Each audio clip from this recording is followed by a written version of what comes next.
मारूफ सहाफ़ी और बोल न्यूज़ के सीनियर एंकर पर्सन अरशद शरीफ शहीद के कत्ल से मुतालिक अहलिया जवेरिया सिद्दीकी ने अहम मुतालबा कर दिया। सोशल मीडिया पैगाम में अक़वाम मुत्तहिदा से आन जहानी सहाफ़ी के कत्ल की तहकीकात की दरख्वास्त कर दी।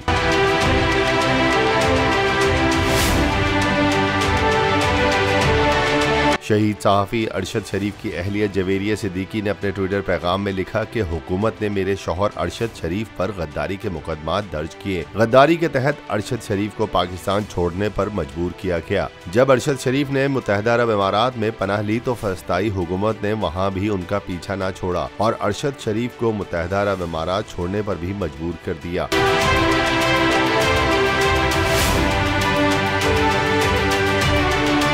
जवेरिया सिद्दीकी ने लिखा कि बाद अज़ां 24 अक्टूबर को अरशद शरीफ को कीनिया में कत्ल कर दिया गया। शहीद अरशद शरीफ की अहलिया ने अक़वाम मुत्तहिदा से दरख्वास्त करते हुए कहा कि अरशद शरीफ कत्ल की केस की मुकम्मल सही तहकीकात की जाए।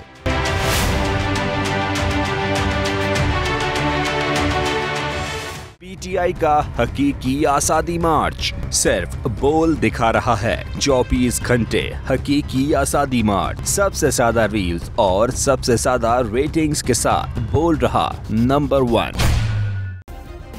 सब्सक्राइब करें और बेल दबाएं ताकि कोई खबर रह न जाए।